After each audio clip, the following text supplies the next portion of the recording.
Hi everyone and welcome back to 80 Passione. As you can see, I'm kind of sweating. It feels like if I played this match because after 4 hours and 11 minutes, the world number one Novak Djokovic defeated in 4 sets the defending champion Rafael Nadal. Just now, probably to cool down a little bit, Djokovic is on court giving his interview. Just let's hear what he has to say. He seems fresh. Novak, bravo. Je voudrais vous dire merci à Rafa et à toi, Novak, pour ce spectacle incroyable. I believe thank you so much to you and Rafa for the spectacle, the show that you produced tonight, for sure, because it was a real show, a fantastic spot for whoever is in love with sport, but in particular with tennis. I totally agree with the question. Ça a été un privilège pour chaque personne. It's a real privilege, I think, for all of them to be, and for us to witness this incredible show. So yeah, it's a privilege for everyone here to witness such a Bonsoir.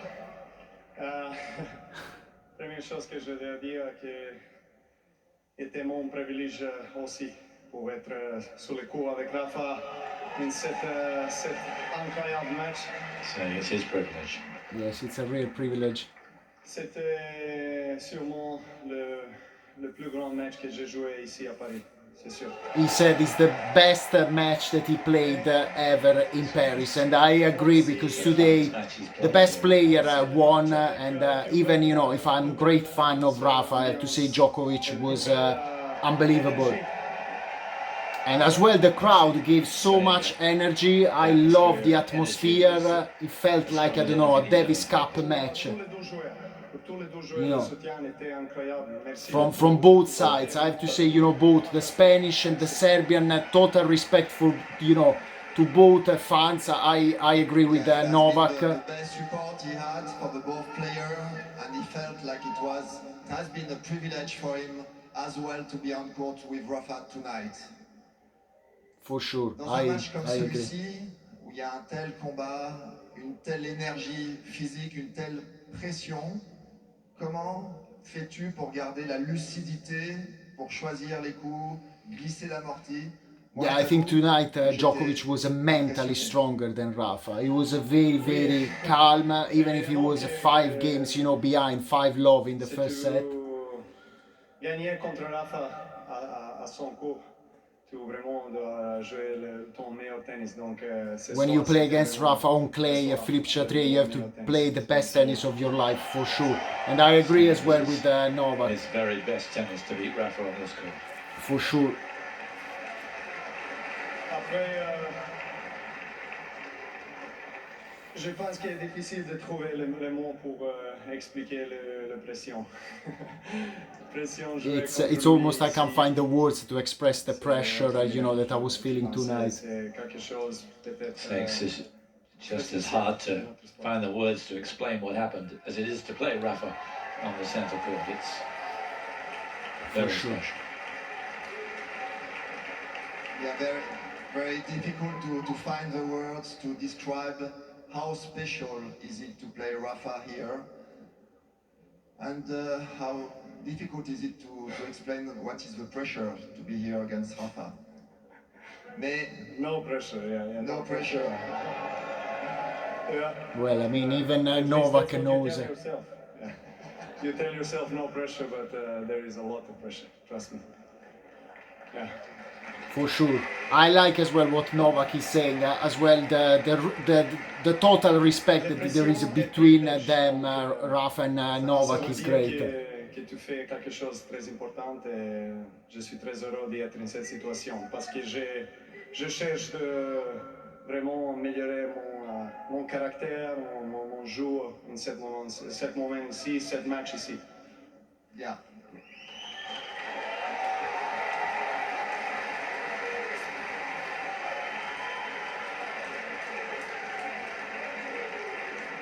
Novak is always looking looking to improve his character, his movement, himself as a person, I guess, and of course his tennis. Oui, j'ai dit déjà en français. Novak, on va te laisser aller te reposer pour préparer ta finale dimanche. Merci. He's wishing him the best of luck to prepare the final. So what can I say? You know, my comment probably is not going to be as good as this incredible match. What can I say? 4 hours and 11 minutes. Rafa started immediately super fast.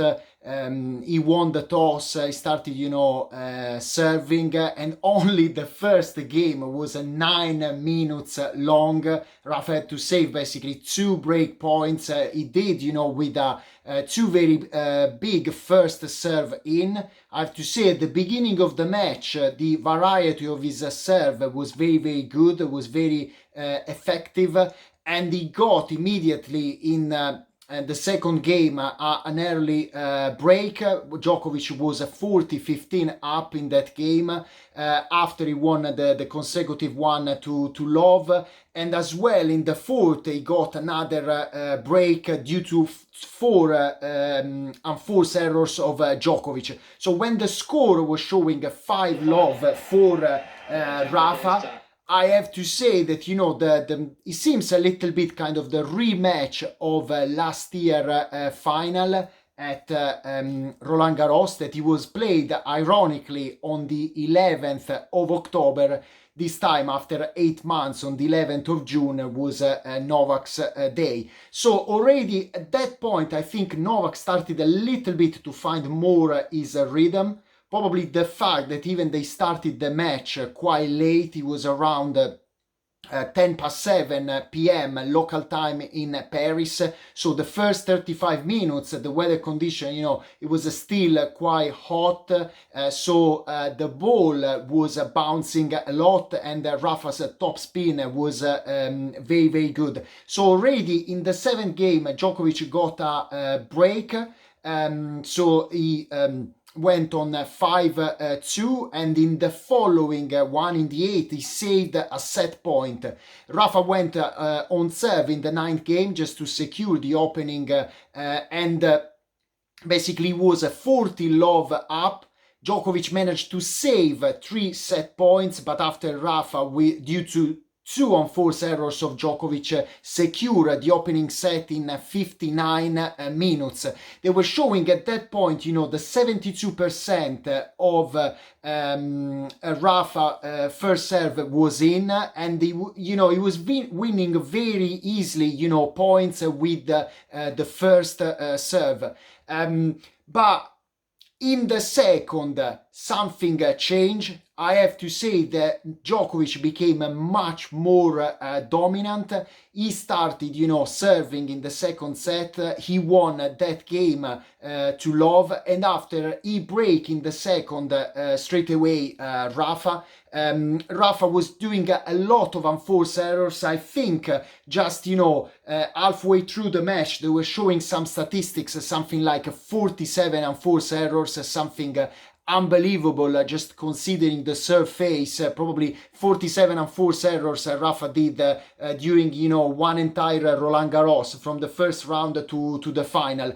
But Rafa, you know, was not giving up. He break back in the third game to Love, and he leveled the score on 2-all in the fourth. But I could notice that he was struggling much more. He had to work much harder to win his serving game, and in the sixth, Djokovic again got another break, basically he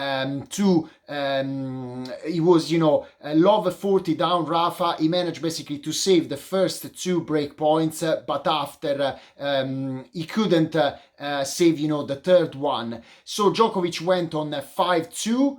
saved in the 7th game 3 break points, and probably that was the difference. In the first set, Rafa was able to convert much more the break points that he got. In the second, Djokovic saved 5 break points between the 7th and the 9th game. So he went in the 9th game basically on serve, and again saved 2 break points, but he won the set, and after 51 in 51 minutes. So at that point the score was 1 set all for both of them. For sure, I think the third set was probably the turning point, was the set that probably told us who was going to win the match.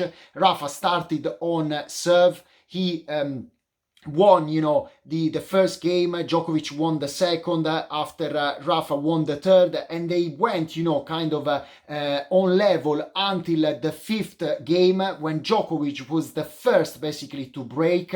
But immediately after, Rafa won and leveled the score with a break in the 6th game. It was probably, I think, one of the longest games of the entire match, almost 10 minutes long. But what was worrying me was the fact that they were showing all the unforced errors. In particular, Rafa tonight, I think he was not very effective with his backhand, a shot that was so important in the last year final. And so Djokovic basically break again in the 7th, and he went on 5-3. Rafa won the following game, the 9th, and so basically the score was 5-4. And in the 10th game, Djokovic was serving for the set.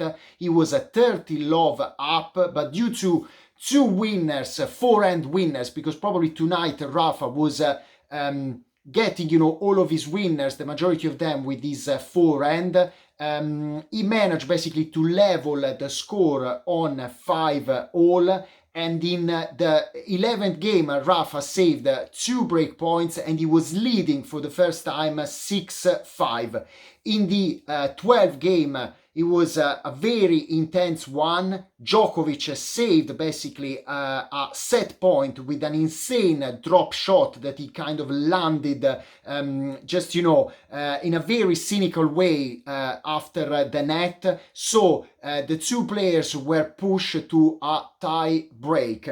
The tie break started not very well immediately for Rafa, who did basically a double fault. After Djokovic did an unforced error in the first, serving game, so that the score was on level until 3-all. After Djokovic was the first to take the lead on 4-3 due to a forehand winner. But I think probably the turning point of the tiebreak was when Rafa, after an incredible rally, miss a very easy volley by the net that landed long. So Djokovic went on 5-3 after Rafa got the following point due to a very good drop shot. But after, I think Djokovic was kind of feeling the momentum, he realized an ace, and after he won the tie break with a score of 7-4. So it took 92 minutes to basically finish the third set. The clock overall was showing 3 hours and 29 minutes, but I think the Philippe Chatrier exploded in an incredible, fantastic celebration when they announced that basically the curfew was postponed, and as an extraordinary decision, they basically decided to keep the crowd until the end of the match.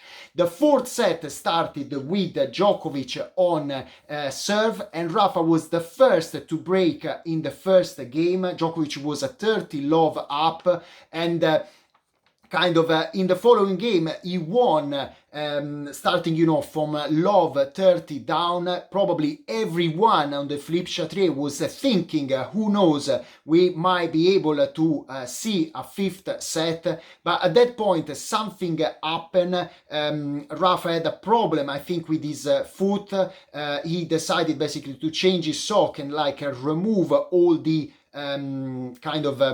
the tape that usually is using for wrapping his ankle, and Djokovic was definitely, I have to say, increasing the level of his serve. He was making a lot of aces, and so he was capable in 37 minutes to win the fourth game. He won 6 games in a row. He basically got 3 consecutive breaks on Rafa's serve, who, look, I have to say, probably losing that kind of fighting mood. What can I say? His only third defeat here at Roland Garros. He won 105 times and 3 defeats. 2 of them, you know, against Novak Djokovic, and 1 against Soderling back in 2009. Is the first semi-final that Rafa lost here at Roland Garros. But like I mentioned before, they were also showing some statistics in the fourth set. Only 33% of first serve in for Rafa. Yes, he was very good in terms of winners. Probably they were more or less 50 winners for Rafa and 50 for Djokovic. But if looking at the numbers, 7 double faults for Rafa, only 2 for Djokovic, more than 50, 55 and force errors. So definitely tonight the better player won.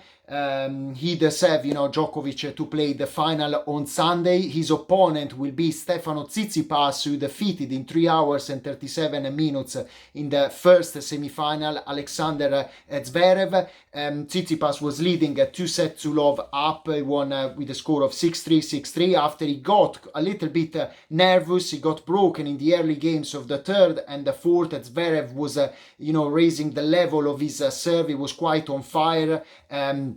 Serving, you know, above 210 kilometers. And I think the turning point was in the 5th set, when in the opening game Tsitsipas was a love 40 down. He managed basically to keep, you know, fight, win that game, and after he got a break and he managed basically to win, and he could celebrate. He was quite emotional at the end. He was quite in tears as well. He said he's very proud of being the first Greek player to reach a final in a Grand Slam. So what can I say? For sure on Sunday is going to be a great final. At this point, Novak is the favorite, but never underestimate Tsitsipas, who has been proving, you know, over the last months to be quite on fire on clay, and probably, who knows, the clay seems that became his favorite surface. That's all for tonight. I love this Roland Garros. I'm going to watch tomorrow the women's final, release a video as well on Sunday. Now probably I need a shower. Thank you so much for all of you who watch my videos. So many people subscribe. So if you have more people in love with tennis, bring them. And that's all for tonight. See you tomorrow. Ciao!